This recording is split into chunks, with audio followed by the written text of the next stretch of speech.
Hello my dear friends, you're in the Military Summary channel. In this short video we're going to discuss the most important events that took place during the previous night.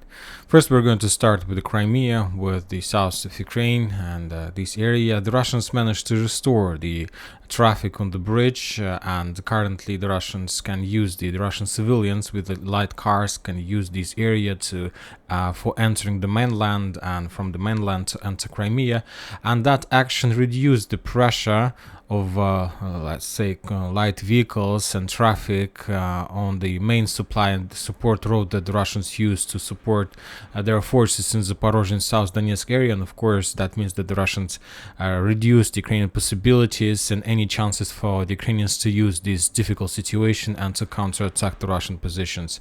Furthermore, the Ministry of Defense of Russian Federation this morning reported that during the previous night the Ukrainians made massive attack of drones on the Crimea. That was the most massive attack since the beginning of the special military operation.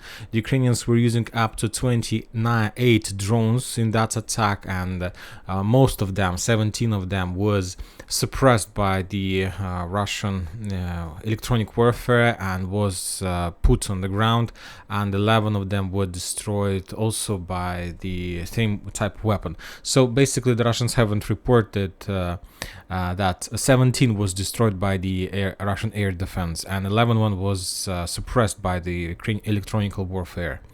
Also, the Russians continue or started bombing and shelling the Ukrainians' port settlements like Nikolaev and Odessa. There were explosions in both two towns, and basically after the grain deal collapsed, the Russians started bombing these two settlements. These two settlements has ports that Ukrainians were using for the grain deal and for supporting and supplying and sending their products to the world.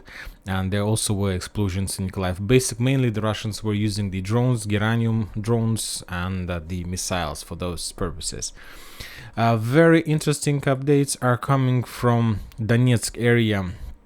From the vicinity of Marinka, the Russians launched a counter-offensive operation, a massive counter-offensive operation in the direction of Krasnogorovka.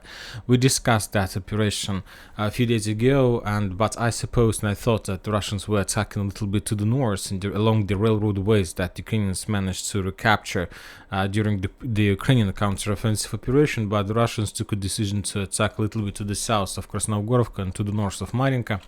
And basically as a result of that attack, as we saw in the video, the Russians managed to establish control over this part of the trenches and Ukrainian fortifications. Currently, the Ukrainians try to counterattack this area, trying to restore positions over this stronghold, and because it's a very important area, and if the Ukrainians are not able to return control over this stronghold, then the Russians will get something like a very nice opportunity and a very nice window for developing further offensive operation to the south of Krasnogorovka.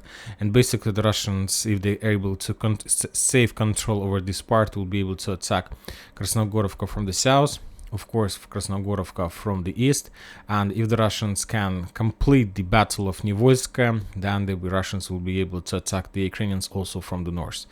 Also, the Russians continue bombing and shelling the Ukrainian positions on the Vremivka tactical bridgehead on Donetsk, I believe, area, trying to suppress and destroy Ukrainian artillery who were helping the Ukrainians to defeat the Russians in that area. And the Russians claims that, for example, on these videos, they managed to destroy at least few artillery systems that were helping the Ukrainians to fight with the Russians in the vicinity of Marinka and Krasnogorovka. So that was pretty lucky day for the Russians. Another video, another position, Ukrainian position. All these videos are geolocated, and another explosion in the forest line. Now we're moving to Klishchiivka. We got very terrible updates. The Russians reported that Ukrainians start using cluster bombs massively. That's the number of usage of cluster bombs has been increased in 10 times in comparison, let's say, with 2 months before. So that means that, of course, from one side it's a very bad piece of news, but from another side we understand that Ukrainians don't have normal artillery artillery shells that they can use for destroying the strongholds and the trenches. And the only thing that they can use for now is the artillery shells that the main purpose is to destroy and reduce the manpower. Maybe this is like currently this is type of war, this is a period of war when it's better to reduce the manpower but not the trenches. But when talking about the Battle of Klishchiivka, I believe that combination of both types of artillery shells is the best way to achieve success, but we see that Ukrainians have lack of normal artillery shells. For now, the Russians still haven't started usage such a type of weapon so massively as the Ukrainians. Now we're moving to Kupyansk Liman front line. We got a lot of very interesting updates from this bridgehead. The Ukrainian sources claims and the Russian confirms that the Russians launched significant offensive operation on the area between Sinkovka and Tarskoye. There are at least 5 areas, 5 directions of attack. The first direction is Sinkovka, so this is, I will add this on the map for better understanding. So this is the first direction of Russian attack in direction of Sinkovka, and the sources reported that the Russians, as a result of that attack, managed to, during the previous days, achieve some success, and currently the Russians try to develop their position in this area. The second direction of attack is in Kuzyomovka-Novoselovskaya. Today, the second time during this week, the Russian sources reported that as a result of fierce fighting, they managed to capture Novoselovka completely, and they managed to push the Ukrainians to step back from the settlement in direction of Stelmakhovka and Berestove. The third direction of attack is in the vicinity of Karamzinovka. The Russians managed to cross the Zherebets River and to establish their bridgehead on the Ukrainian side of Zherebets River. The Ukrainians during the previous days made a lot of attempts to attack the Russian position, to counterattack and to force them to step back from the bridgehead on the Ukrainian side of that river Zherebets. And today the Russians published another video of another attempt from the Ukrainian side to storm the Russian strongholds in the forest. The Ukrainian attack was repelled by the Russian forces with artillery systems, with all type of weapon they have, and basically the Ukrainians were forced to step back. This is a very important operation because this is the area where the Ukrainians didn't expect that the Russians would start their offensive operation. And basically, when talking about the bridgehead in the vicinity of Karamzinovka, this area has the lowest level of fortifications from the Ukrainian side, because there was a natural barrier in face of Zherebets River, and the Ukrainians didn't expect that the Russians will try to create a bridgehead on the Ukrainian side of the river without any bridges, with building pontoon bridges and so on. So, as I understand, they thought that the chances were very low. But basically the Russians managed to do this, and currently the Russians try to develop the bridgehead. The Ukrainians counterattack this area massively, trying to push the Russians back.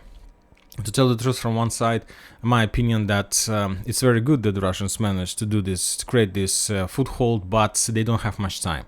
Anyway, the Ukrainians are sending more and more reserves, and in a day or two, in a week, the Ukrainians will be able to create a stronghold around this territory and around this sector, and after that the Russians will lose the momentum, and they will either forced to dig in deeper on this area and to wait some results on the northern or on the southern flank, or even to step back because of problems with supporting this sector.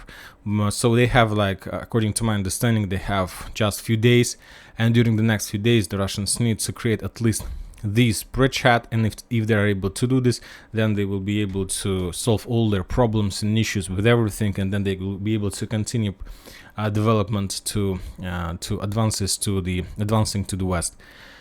The fourth area of Russian attack is in the vicinity of the salient. The Russians are moving in direction, let's say, of Nevskaya Novosadova. For now, there was like just update according to the military expert Ryber that the Russians during this week managed to establish control over this small salient, over this small part of the fields. Currently, the Russians continue advancing, but without any significant results in comparison with the northern settlements. And of course, the final direction, the fifth direction, is by the name of Tarskoye salient, this one. As we discussed during the previous week, the Russians managed to almost enter the edge part of the settlement Tarskoye. Currently there are storming operation in this area. For now, during the previous day and today, the Russians took a decision to change their tactics, and currently the Russians are in the defense state. The Ukrainians try to counterattack the Russians from all sides, from the north, from the west, and from the south, but for now the Russians were able to repel every single attack. Furthermore, the Russians continue bombing and shelling the artillery positions and artillery Ukrainian forces on the Ukrainian side of this sector. For example, today we got a video how the Russians were bombing the Ukrainian positions on the south. These are the positions of Ukrainian artillery systems, and the Russian claims that on this video we can see how they managed to destroy another artillery position of Ukrainians in the forest. Probably that was the forces either of 45th or 40th or 26th artillery brigades.